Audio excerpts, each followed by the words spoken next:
Good morning, everybody, and welcome to the second State of the Market for UK Property Lawyers live webcast. I'm glad to be with you today in a very dull and grey Yorkshire skies, but I am pleased to announce that today I have with us the irrepressible and rather wonderful Chris Watkin, who who is the self-proclaimed guru of statistics for all things estate agency. And for those of you who watched last week's show, you will see that we used some of Chris's slides moving forward. So welcome, Chris. Good morning, sir. How are you? I'm very well, Chris, and nice to see you this morning.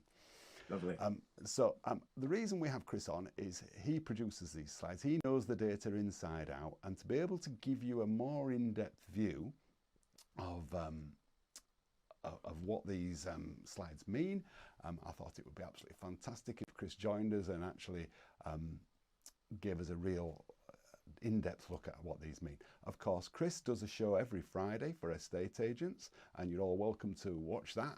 I would highly recommend it. I certainly do. It really is aimed at the estate agency market, but for those conveyancers, of course, this is really important because today's estate agency is tomorrow's conveyancing. A house that comes on the market today may sell in the average of about 3 months, and that's when lawyers will get their memorandum of sale landing on the desks. So what's happening today will be your memorandums of sale in 3 months' time, and then of course there's a 4 or 5 months delay till completion. So what we're really saying is what's happening today in estate agency is a very accurate predictor of what's happening in conveyancing completions 9 months down the line. And that's why we're using some of this estate agency data. And just a reminder, we're getting our data from our friends at 20 Convey and 20 EA, and we are very grateful for their input. So thank you, chaps. So without further ado, I'm going to jump into the first slide and let's have a look. Chris, this is your year-to-date listings, week ending 24th of March, and I think it's pretty obvious what's going on. So you talk us through. Okay, so fellow conveyancers, like everything in life, it's all about supply and demand, and the number of properties that are coming onto the market is a fantastic bellwether to decide of how the market is doing. If you have a look at the crazy years of 21 and 22, on average, year to date, 360,000 houses have come onto the market. Now it's 408. Now, I call this you need a Goldilocks amount of listings. To give you an idea of why this is important, listings are the supply that comes onto the market, and one of two things will happen once a property comes onto the market. It will either sell, exchange, and complete, or it will come off the market. And here's a question back to you, Richard, is how many properties that came onto agents' books last year actually ended up with an exchange and completion? I would have. You're not going to know the answer. I don't know the exact answer, but I would say that most agents who I speak to reckon they sell about 60%, 55 to 60% of their total stock. You would hope so. And if you roll the clock back to 2022, that number was 63 to 65%. Last year it was 52.9%. And so of the properties, so just repeat those. So those are quite after the post-COVID pandemonium years. We had 60 it was late 60s, early 70s of everything of selling, but yes. Now we're back down to about 50. What was it in the more normal times pre-COVID? Around the sort of figures that we are talking now, about 52 or 53%. So basically, for every 2 listings you put on the market, you'll get paid. When I say paid, exchange and completed on one of them. Now, interestingly, if we look at that does change as you go around the UK. So I'll just pull up my phone and just find out what the stats are regionally, because here's some numbers here. So in Scotland, Okay, let me hold on a second. I'll Yeah, just go and we're going to find come it. to some of those regional numbers later, aren't we? So, They are absolutely insightful. Here we go. So this is in 2023. Okay, so what we're measuring here, Richard, is the of the properties that leave estate agents' books. Okay, so of the properties that left estate agents' books in 2023, because remember, there's a huge time gap between them coming on the market.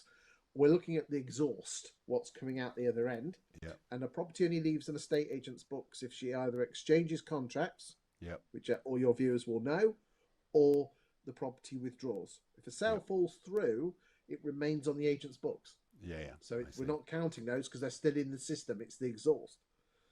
And if we look at the numbers, Scotland is at 78. So this is 2023 of all the book agents, of all the properties that left agents' books, Scotland 78.3% of agents, properties exchanged or whatever it's subject to, whatever it's called, missives. I don't know in Scotland.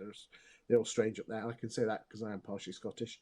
Northern Ireland 77.6, North East 58.9, Yorkshire 59.6. Northwest 55.8, West Midlands 55.4, East Midlands 52.9, Wales 57.1. But this is where it gets a bit strange. Southwest 53.4, Southeast 48, East Anglia 47, and London 38.7.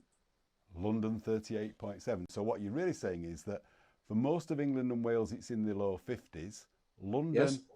They only sell 38% of the stock, and in Scotland and Northern Sell Ireland, as in exchange and complete. Yes. Yeah, in Scotland and Northern Ireland, they were selling 73% of their stock. Yes, in the late 70s. It is very regional, which is something we do need to come on to.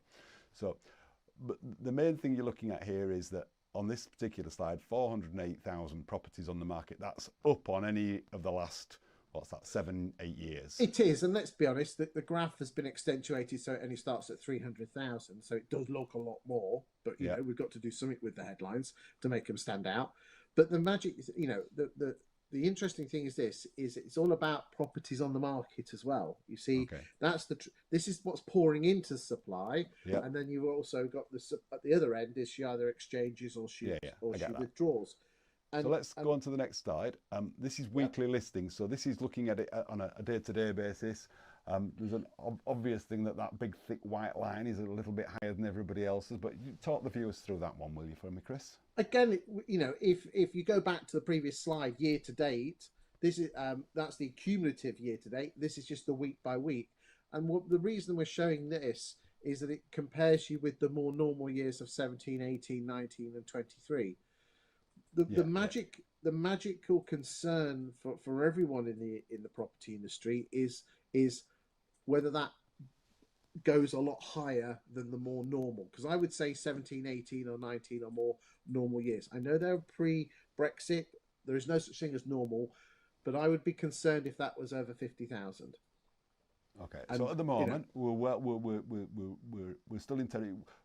Concern you're thinking too many houses coming on, a supply and demand issue. Not too many at the moment. We might start to see prices drop if it rose up to 50,000, but we're nowhere near yet that at the moment, are we? We are nowhere near. I mean, to give you an idea of properties, you know, that are, you know, to give you, you know, let me just that's the sales pipeline numbers. You know, at the moment there are about 560,000 properties for sale. I've got that slide coming up, Chris. So we'll come to that. Hold on a second then. Yeah, we'll come back to that one. Right, so yeah, okay. So yeah, let's crack on. That's the next slide, isn't it? There we go. That was your supply and demand from last time. There you go. Great minds think alike.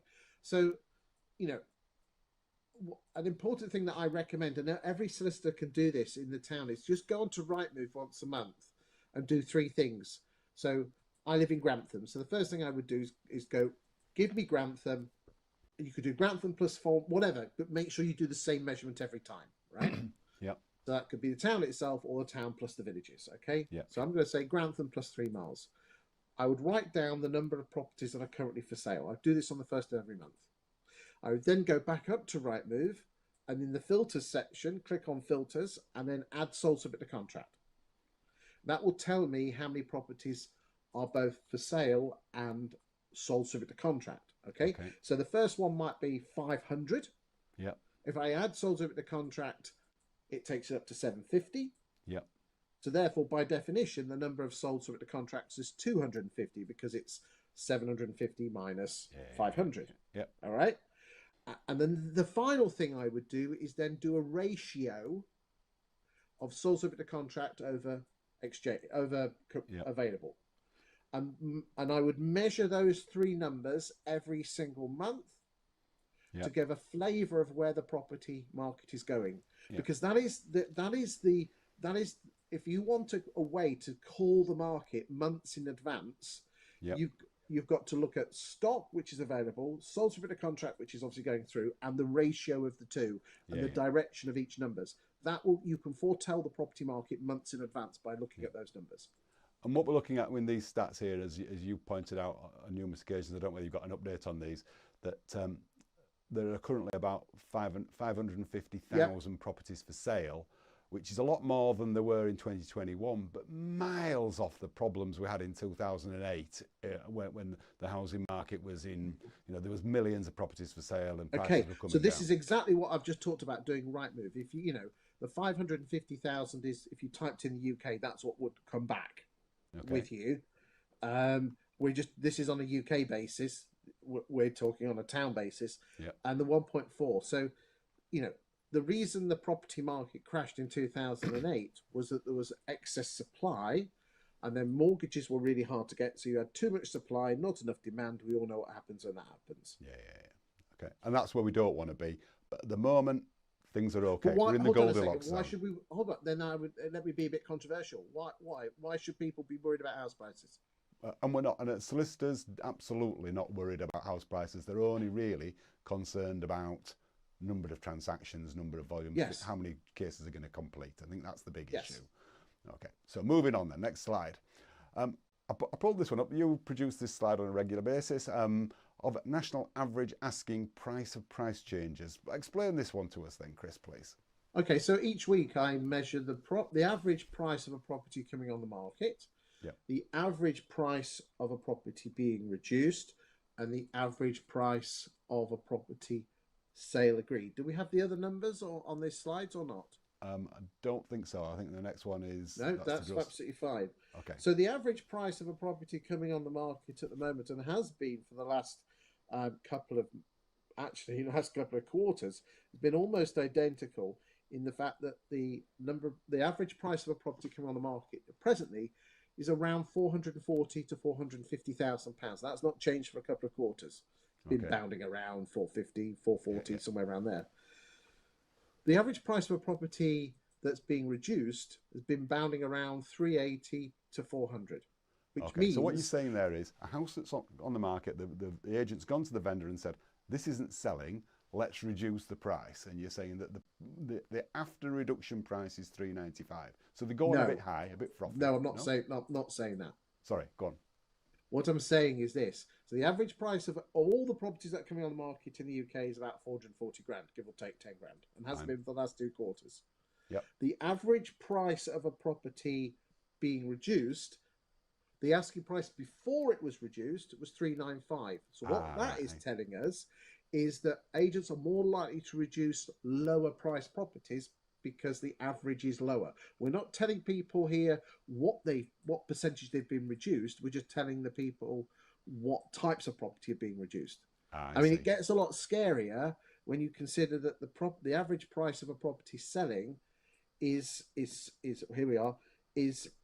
around that it's been around the 350, 360 mark for the last 3 quarters.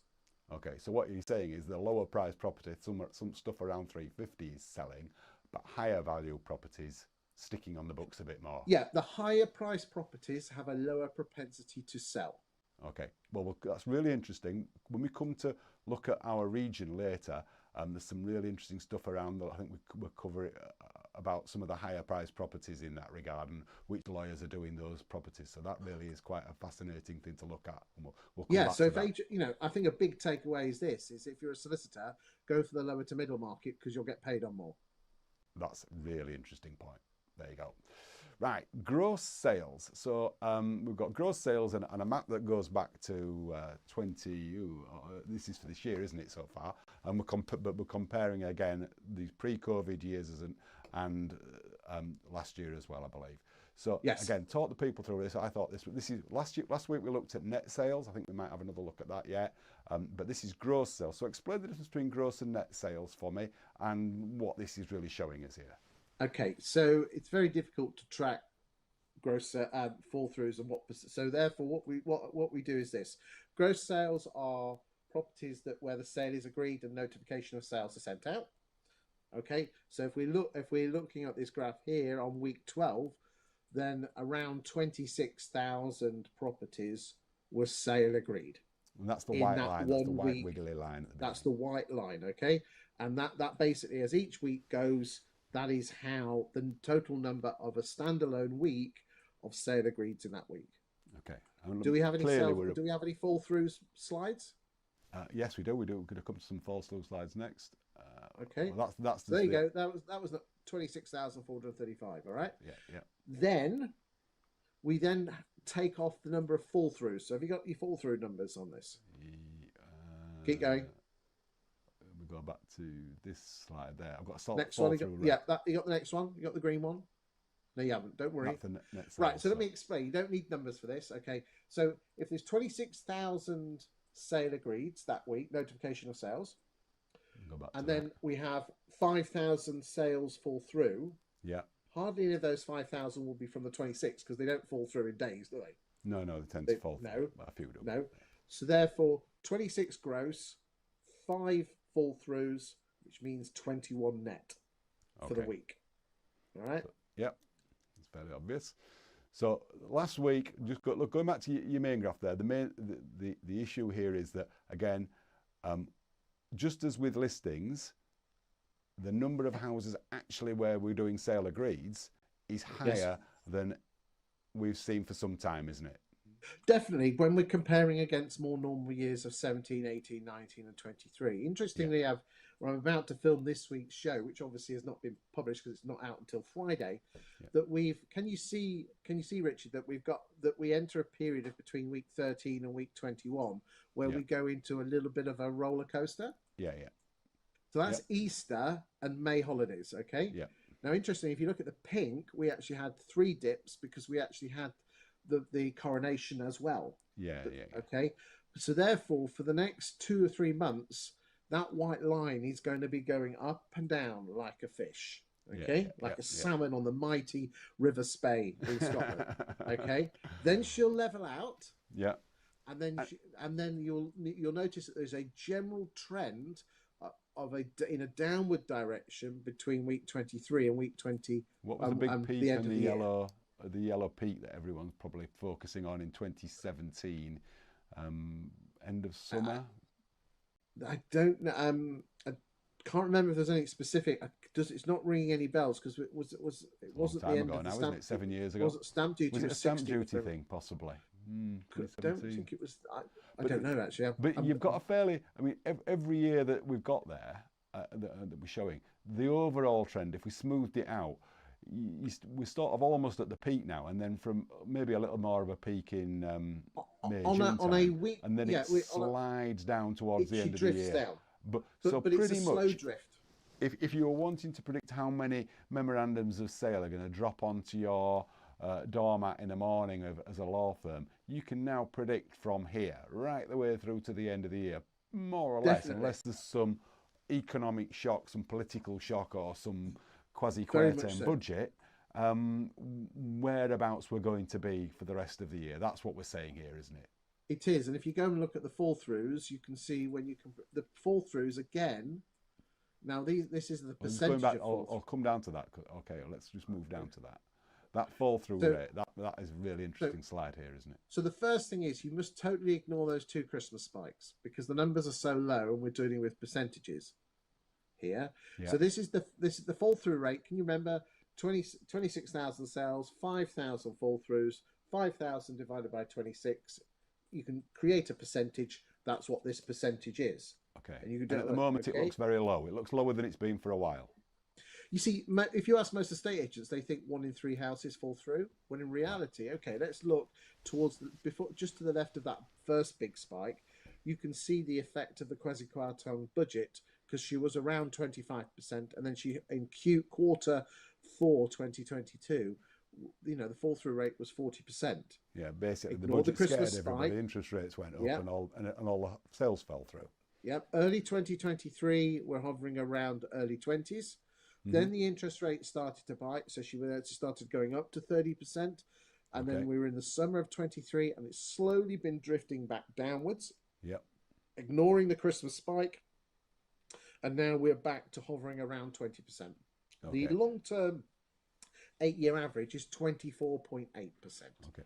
And it dropped. It's interesting. You have to keep an eye on this one, of course, because it does seem to have dropped 3 or 4 weeks ago to a low, and just in the last week or two there's been a slight increase. Now, whether that increases or whether it stays the same will be interesting to watch over the coming months, won't it? Yeah, I think what I would do is, one swallow doesn't make a spring, I think, as they say, or a summer, or whatever it's called. so just look at the general trend. Okay, yeah. So just going back to, I think we're up here, aren't we? Those were the gross sales. House sales, this is a point you were making earlier as well, and this is a lovely graphic to show that the number of net sales does vary quite significantly from region to region. And, you can see down here that we're back to the old north-south divide thing, aren't we? London and South East doing rather well. Yeah, all we're doing here is comparing the total number of gross sales in basically almost quarter one. It was up to the 16th of March. Yeah. 23 versus 24. And 24, generally, we're up around the late teens. But there are some areas that are better than others. London's done better. And again, the north-south divide, the south has done better. But what I would say is this. That's because in quarter one of 2023, London was quite subdued because it still had the hangover of the quasi-quartile budget compared to the rest of the UK, which kind of wasn't so affected by the quasi-quartile.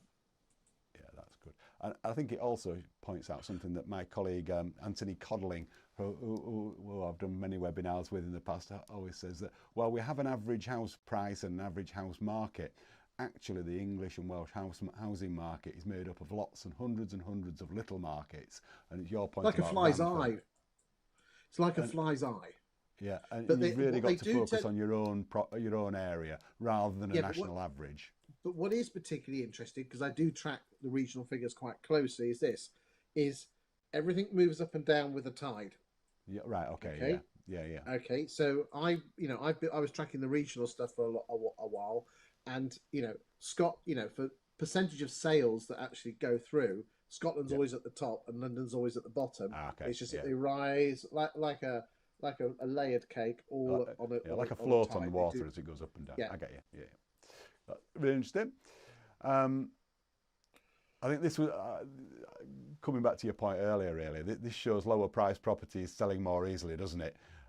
Very, very much so. So the long-term average on this is around 16 or 17%, because it's always been the case that high-priced properties have a lower propensity to sell. Hence, if you look at everything that comes on the market, the average asking price is around 440. Of the ones that are selling, the average price is around the 350 mark, because lower price properties have a higher propensity to sell. My concern is it's the gap, okay? And I am slightly concerned at the moment. The gap has been hovering around the early to mid 20s for quite a while. Okay, and what's your concern there then, Chris? I think less properties are selling in London. I think some agents are putting on fancy high property because it makes their agency look good. Bigger price properties are harder to value, which means that an inexperienced estate agent is more likely to over egg the pudding, and all the above. Okay, and of course the knock on to conveyancers, and we're talking to this conveyancer audience here, is that if you are targeting estate agents who want to refer you work, the big name high price estate agents might not be the agents to go after in that regard. They tend to be hard to get to, these Savills and your Chestertons and people like that. But the lower price, especially in the regions, I would say, in your northeast and your M62 corridor, these bigger agents who've got lots of chimney pots for sale at lower prices are going to have more sales, and that's what people are looking for. Not necessarily Yeah, the value, but very much so. And I'm exacerbated by the way conveyancers market. Do you mind if I'm honest and speak my mind? no, absolutely. We want you to be honest. Lawyers don't hear enough of what estate agents think about them, so the Right. more Well, you okay. give us, the better. Let me give you some home truth about estate agents first. Would it surprise you estate agents don't care if they sell a house or earn any money from it? Yeah, it would. Why? Well, of course, aren't they in business to sell a house? One man band, one woman bands are, but I'm talking about the agencies with multiple branches where they have valuers and employees, Why aren't which they? is Why basically wouldn't they be interested in it? because they're employees. Because what you've got to remember is that estate agency is very much like Tinder for ugly people. They might not Tinder have for the ugly rude people. stuff. Oh, No, it is. see, all my But conveyancers are laughing now. I don't know where that puts them. but Go on. they get paid to go and meet people. Okay. You see, the type of personality trait of an estate agent is they want everyone to love them, Yeah. and their biggest fear is rejection. So they get paid to go and visit people. And They be don't nice really to them. care if the house sells or not. All they want is they want to put the house on the market because it shows that the people love them. And I presume that a The, lot of valuers are paid for the number by the number of listings, not necessarily as much. and some of the bigger firms are, but again, even those that are not, their inner core, their heart, not necessarily their mind, all they want is more listings because it shows that more people love them. So therefore, Oh. if I was no, I'm joking. I'm not joking you. Yeah. So therefore, if any solicitor's trying to sell their products to estate agents, you've got to say that this will help you get more listings and ultimately get paid on more. Yeah. I find it fascinating that you know I'm going to come up with a controversial topic here: reservation agreements. The average fall through rate is 24.8%. With reservation agreements, it's in single digits. You would therefore It's a fairly think, minor market at the moment, though. That I get that. Yeah. There's one or okay, two but people. hold on, Yeah. but hold on. Putting aside the legalities, Yeah. there is something here which will stop make an estate agent get paid on 9 out of 10 houses, as opposed to 7.5 out of Yeah. of their sale agrees, right? I get that. So therefore, surely that should sell itself. Well, it should do if we're all logical, but we're not. No. What you've got to remember is this: most conveyancers are factually based, structured people who deal with process. Estate agents are chalk and cheese to you lot. They are emotionally driven, big puddles of emotion that want everyone to love them. Oh. And We like therefore, estate if you agents, really. I'm saying I've got quite a few clients no, who well, are I can say emotionally this. driven. I'm going to say hello to Kai. No, they are. They are emotionally driven. They want everyone to love them. They want to put listings on the market. Okay. Yes, they need to be paid, but they only see themselves paid so they can go meet more people to Okay. love them. And yeah. So the important thing is this: if you are a conveyancer, you have got to sell your services on this will help you get more listings or help you stop losing And more that will, listings. but that might feed back nicely into something that we're not going to touch on today, but I might touch on in my next show in a couple of weeks about upfront information. And do lawyers provide estate agents with some of the upfront information that's being bandied around, which is very much. Richard, what's your thoughts of instructing a solicitor when the property comes on the market? I think it's an absolute no-brainer, and the more that estate agents are encouraged to instruct the lawyers when the house goes on the market, help them fill out those horrendous forms, the new TA6 form that's been brought out. It's Have you ever wondered why estate agents don't embrace that? We've actually, I mean, a colleague who you probably know, Richard Powell at Ryder and Dutton, and I ran that scheme for 3 or 4 years just prior to COVID or just after COVID, and it was a great success. It really is quite easy to get conveyancers instructed when the house goes on the market. Another colleague of mine, Richard Swain over at Lockings in Hull, is doing that with an agent you'll know, Beercox in Hull, and they're finding it really easy to get instructions when the house goes on the market and gather all this information and be in a position to roll. Answer the as question. and when. Answer the question, though. Why do you think most estate agents don't do that when it is a no-brainer?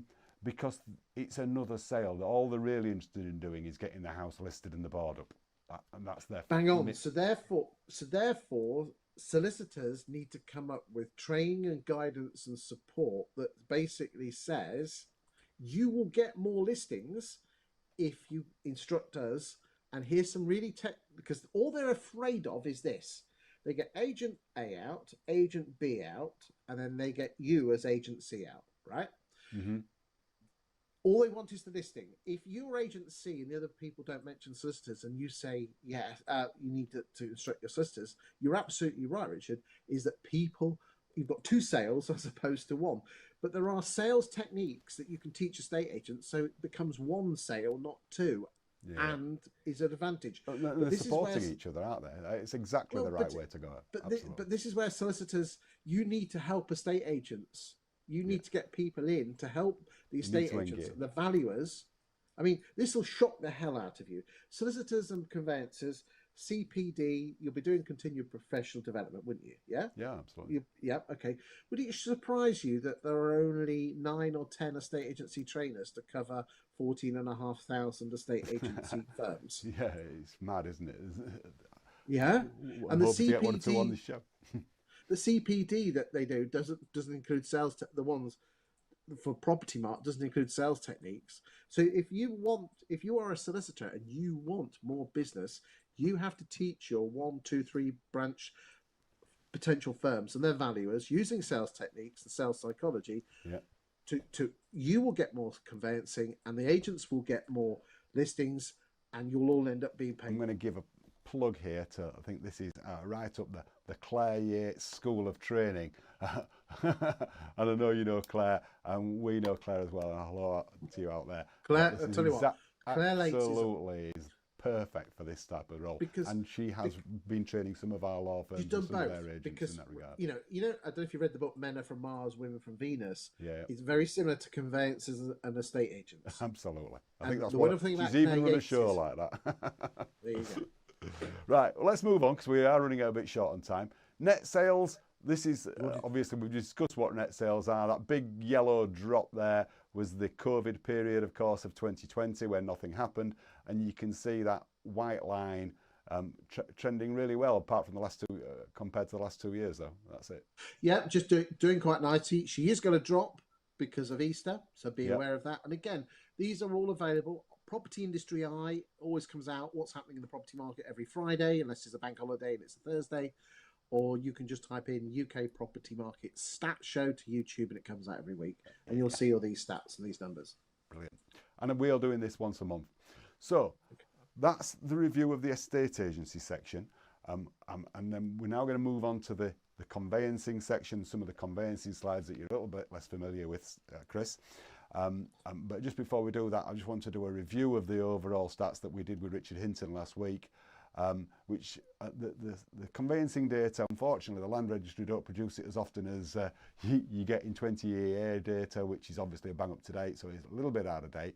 And next month we will have the data right up to the end of December, so it'll be a bit more up to date next month. But as we stand at the moment, there were 669,000 matters completed last year. That excludes the new builds. The average house sale price was 355,000. I don't think that's changed very much. Leasehold sales were 23%. Just want to make a point on that. People think, well, that's a lot of leasehold, maybe that's why it slowed down.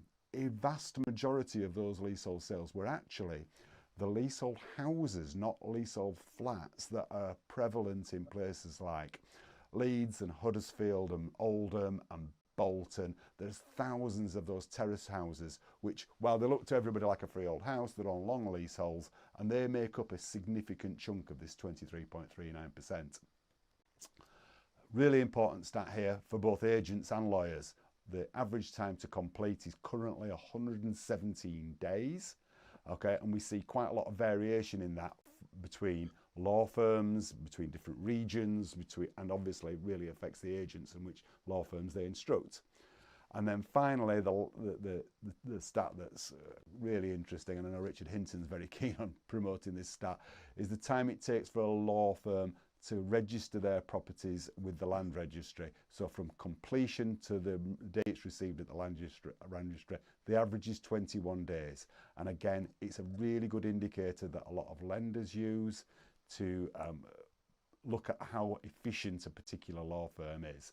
So an average is 21. We'll see good law firms down at maybe 7 or 8 days, and bad law firms who are really inefficient and struggling in that regard at the 50-60 mark. So let's look at the next set of slides, and I'll have to explain these through to you, Chris, and I'll let you have a bit of comment. We've made a change this week, a really quite an important change. What we're looking at here are the 20, I shouldn't say top firms, because I just mean the 20 largest firms. But, and here's a big but, we have removed some of the firms that don't really compete against the average high street firm that we're seeing here. What I mean by that is we've removed the private equity-backed firms such as the Simplify Group and the O'Neill Patient Group. I've taken them out because they're not competing with the majority of people who are watching this show today. The people we're aiming this show at are all you conveyancers out there working for the good regional firms out there, and you're not really competing against the My Home Moves or the O'Neill Patients, and also we've removed the consultancy firms that were skewing these figures a little bit. So we know who we mean by these. Taylor Rose and Setfords, they operate systems where individuals can work as a consultant, and they're really lots and lots of one-man bands grouped together, a bit like EXP in your world, Chris. Not they're a big agent if you look at them together, but overall they're just lots and lots of one-man bands. They're not so it's like taking away the Countrywides and the Connells out of this system and just comparing the independent agents. And it's the independent lawyers that we're looking at today. So here are the 20 largest independents, okay? And you can see that Gorvin's up in Stockport and Davison's in the West Midlands are two of the largest ones, and even down to PM Law, who are based around Sheffield. These are the largest 20, should I say, and their combined total of 59,000 properties completed in that period, which out of it is about 10% of the total. So it's quite amazing that the largest 20 firms are completing about 10% of the total market. And then this focuses it a little, this shows this in great detail. It's exactly that. Those largest 20 firms are all listed here, from the largest being Gorvin's right the way around the circle to PM Property Lawyers there. And you can see that it is still quite disparate. We've got 90% of firms, and there's probably 3,000 firms in that category, doing an awful lot of conveyancing. So it is really a bit like estate agents, and really. I mean, how many estate agents are there, Chris? 14,500 firms. 14,500 firms. And how many branches? That's probably, what, 20,000? 18,500. Yeah, but the big 2 or 3 are miles ahead of everybody else, aren't they? Yes, they are. And we've got a very similar situation, really. And I'm just trying to compare, take those big ones out of the equation, so and there you can see what's going on. Now, looking at time to complete, which is interesting, I'm just focusing here. Let's look at this yellow box first of all. We've taken the largest 150 firms. The fastest time to complete of any firm was 77 days. We dragged an extra couple of firms in from last week's data, and we found somebody who was doing it in 77 days, which is incredible. I'm not going to name them at this moment in time. The average was 118 of the top 150, which is just slightly longer than the whole cohort of whatever it is, 4,000 firms. And the slowest to compete was 149. So this proves the point again that I was showing last week, that it's not about who's the slowest in the chain. It's about every firm can do something in their own right to improve their completion rate. And and if you are quick, that's a great marketing point when you're going out to estate agents saying, look, we will complete your matters 1 week, 2 weeks, 3 weeks, 4 weeks faster than the average firm. And that's a really strong marketing point. Wouldn't you agree? If you were an agent, Chris, you'd want to know that your firms are getting things through quicker. Yeah, and I'd do it from the other way around. You'll get paid 4 weeks quicker. You get paid 4 weeks quicker, absolutely. Okay. And that means you can get an extra month's income in a year, doesn't it, really? Yes, it does. So I think we're all guilty of looking at it from our own point of view, when in reality you should go into the greenhouse and look out and see what this means. Yeah. If you look, what I would be doing, and this is why I love the 20 convey platform is this, is that if you're going up against, you know what your competitors, you'll know that XYZ firm that you're trying to market uses a particular firm. I would be using the 20 convey platform to find out how quick they go through, but also their fall through rate. Yeah. Okay. That's really interesting And remember, there's stats out there that the longer the sale goes on, the greater the chance the fall through rate will improve. So we need to get them go through up quicker. So therefore, again, you not only do you need to teach agents about your services that will get them more listings by bringing them up front, but also is that you're more likely to be paid on them by, you're going to, instead of saying, we do it in 110 days and the others do it in 22, you're going to say you'll be paid on, and again, turn it around, work out what the average estate agency fee is. You know what they charge because you're the one that writes the checks, and say, work out, right, I think we can get you 10 extra exchanges through and get it through. So you can say, right, Mr. Estate Agent, Mrs. Estate Agent, what if I could tell you I could earn you an extra 30,000 if you're remember, losses are greater than gain. At the moment, you're losing £30,000 and your pipeline is being converted every 3 months. What if I could stop you losing that 30 grand and be paid a lot quicker? Would that be of interest to you? Yeah, of course it is. Much more than just a referral fee, which is what a lot of them are interested in as well, to be fair. So I need to move us along, Chris. I've got to jump you in there. You, when I say you, I'm talking about the industry of conveyancing. You have prostituted yourself on the altar of referral fees, when in reality you're not very good. And I say this with total love and respect. You are atrocious at marketing yourselves. And if you can prove by using emotion that you might save. Yeah, what would you rather have, Mr. Estate Agent, Mrs. Estate Agent? An extra £100 or actually stop losing 30 grand? Okay, I haven't got time to go into this here. Perhaps it's another a debate for another day, Chris. But I received an email this morning with an agent saying, we're using your scheme, Richard, but we've come up with this firm that are doing it £600 cheaper than your local firm. And the law firm must be getting £400 for a conveyance at £500,000. No, of course, ridiculous. I'm not against referral fees, but only if that is bringing something to the party, which I know obviously you and your firm do, but there's plenty of others that don't. Yeah. So I'll just got to rattle through some of these slides here. Just looking at this, we've highlighted here some of the 10 largest firms and their times to complete, and you can see the differentials. I mean, firm here, Glover Priest, doing 111 days. Compare that to Convey Law with 134 days. I mean, that's a 23-day, 3-week difference just between those two firms. That's a significant chunk, isn't it?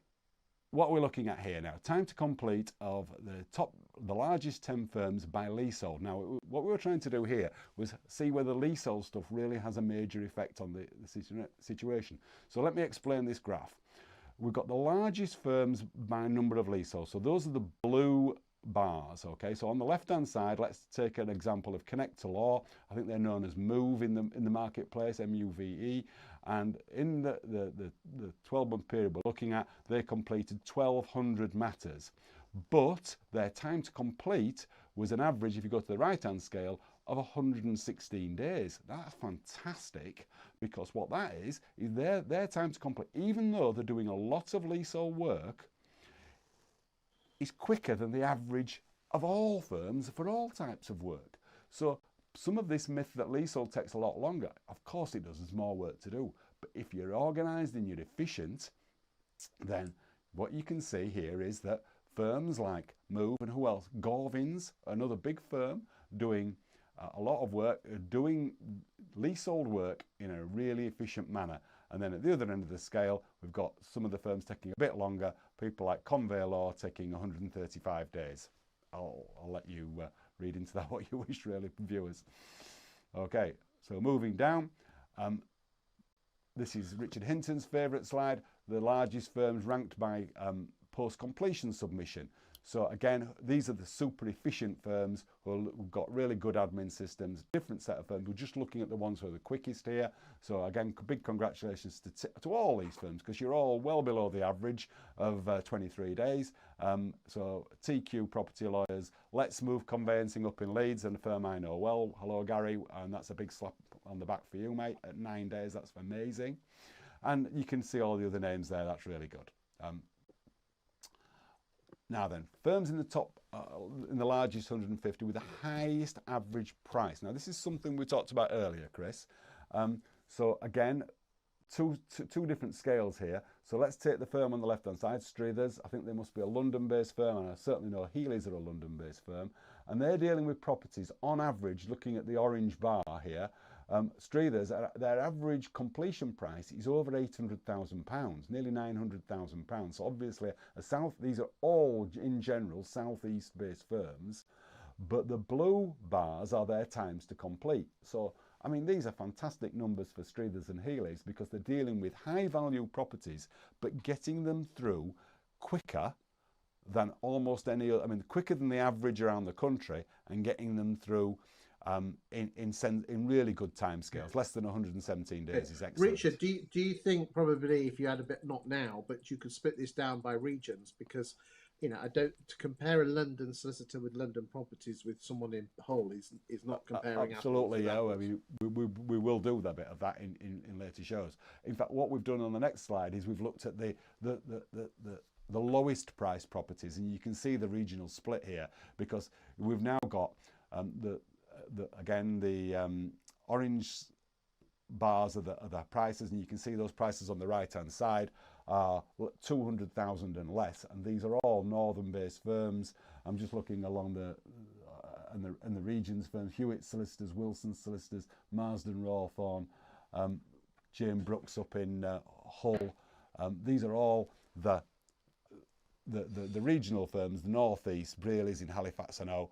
I'm trying to read some of the other names on there. And you can see that, again, what sort of timescales are. They're all around anything between 85 days and at the far end, we're about 120 days. So clearly, these lower priced properties are selling much quicker than the higher priced properties. I think that's one of the things that we're saying, but that would be not sort of understandable, because people are being a bit more cautious as they go along the route. Okay, now then, we do have I like to have a little 5-minute look at what Purple Bricks do, because they've relaunched themselves into the market.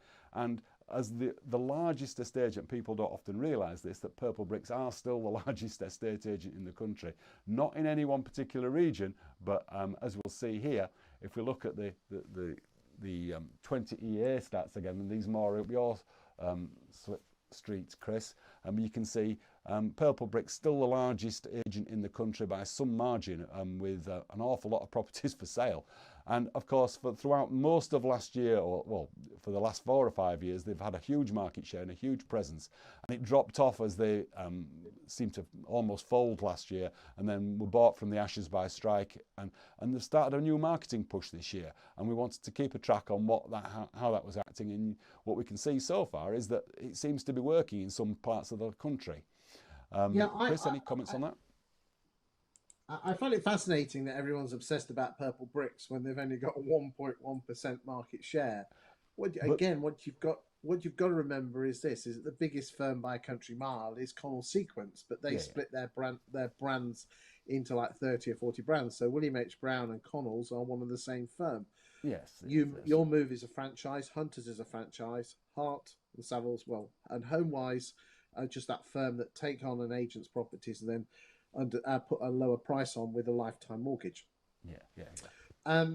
So ones that I think agents need to be aware of. Use it as I'm not really I'm certainly not commenting on Purple Bricks' efficacy or otherwise, but they were just a good bellwether for the whole market, because they are in every single town. What everyone is talking about in the estate agency industry at the moment is the self-employed models. So that's your EXPs, that's your Keller Williams, that is the TA UK or the agency UK, and these are. I mean, look at that. No, what is particularly interesting is I looked at the top 25 estate agents this year, or in 23, and compared them with the top agents in 2019. And market share for the top 25 estate agents by volume of listings has all dropped, apart from EXP, who've gone through the roof. Right. Strike and Purple Bricks have all dropped. Not, but they've still been up there. And the only ones that have tread water are Connell Sequence Group. Yeah. But everyone else has dropped. Yeah. And that's sort of similar model that you see here, because EXP are the big risers, as are Taylor Rose in the world of conveyancing. Again, on a similar consultancy type model. Purple Bricks has an effect. It's why I've taken out the My Home Moves, because an awful lot of their work comes with conveyancing joined in, as we discussed earlier, putting when the house goes on the market. And of course, My Home Move and the Simplify Group take an awful lot of that work. You can see also there that Purple Bricks exchange on about 54%, which pretty much matches what the stat that you were mentioning earlier. About half of all properties come to the market sell. Of course, this was a bit historical in data as well, and it was when they were charging up front for their properties, and they're no longer doing that. It's now, as they're quite happy to say, it's free to sell. So we'll just keep an eye on them as they go. It certainly is. I tell you what, as soon as you want anything over and above the basics, they do charge. I'm sure they do. There's no such thing as a free lunch, as we say up here. One thing I did pick up on a regional basis, that Purple Bricks isn't nationwide. Some people have been saying to me, why are you looking at Purple Bricks? They're non-existent in our neck of the woods.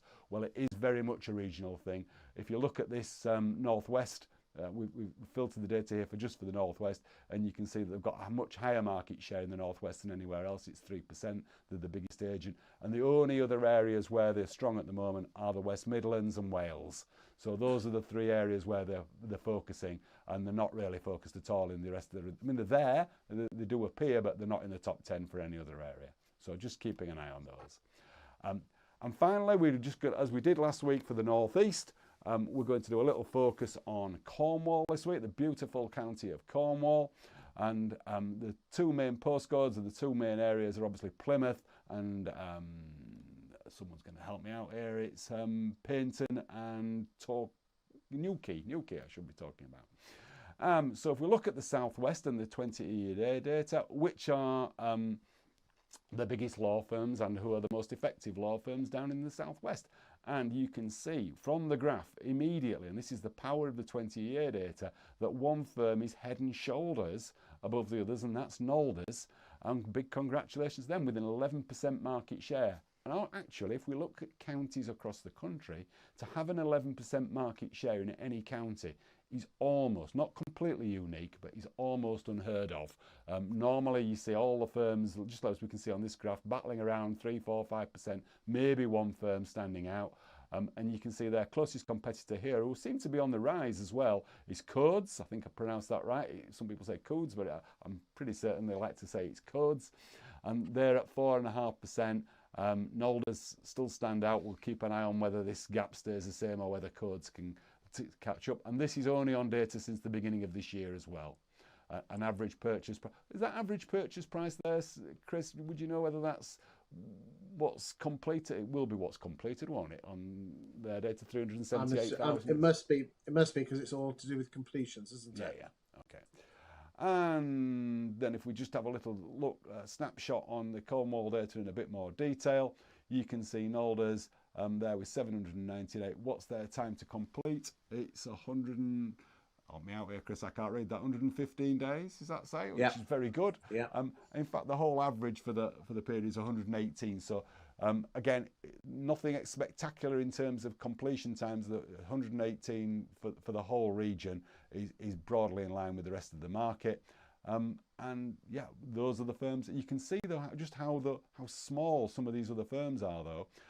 Once you're only doing 100 to 200 completions in a year, which is what we're looking at here, those are purchase completions. If you double it because of the sales, so for every purchase there's a sale, of course, you're talking a firm that's doing 200 to 300 completions a year, 20 a month. That's pretty small in terms of conveyancing firms. So the only two significant firms of any note here really are and Alders and Codes are dominating this market, and no wonder. And then finally, we can get a little snapshot of what Alders are doing. And you can see, just to give you some information about what's going on here, they're the 92nd ranked firm overall in the country, which is well done to Alders. Their time to complete on average across the whole country, not just in the southwest, is 115 days. And they completed, over this period, 915 cases, and you can see their market share over the whole period seems to be just rising at the moment as well, rather than a little dip recently. But again, we'll have a little look at that again next month when we get the latest set of data. So well done to Knowledge. You can see how much they're focused they are in the southwest, and yeah, that's the power of this brilliant data that we all get to look at these days. And just a final flip back to the estate agency market. Looking at the estate agency market for the southwest, you can see that again there are 2 or 3 bigger players, EXP playing in there, but great firm Bradley's, who we know very well. Hello, Kai Logan and the folks down at Bradley's, and I'm sure you're making sure you send a fair bit of that conveyancing work into Alders and into Codes. Chris, any comments on that slide? Again, you know, you've got in the top there, you've got some big firms, Miller Countrywide, part of the Countrywide, Connell Sequence Group. If we'd have gone back, I know you're not, but we've got a great independent in there, right? We're competing well with them, haven't we? Yeah, I think again, just ladies and gentlemen, keep an eye on EXP and the self-employed models. That is the future of a estate agency. So you might be used to dealing with one boss who's responsible for, 20 branches. You're going to have to start looking at, at marketing yourself to networks. Yeah, I mean, nothing out of the ordinary there. No, okay. Looks good. We did produce that slide just to show the time to completion, which I think is 124 days in the Plymouth area. So for whatever reason, this SST to completion was 124 days.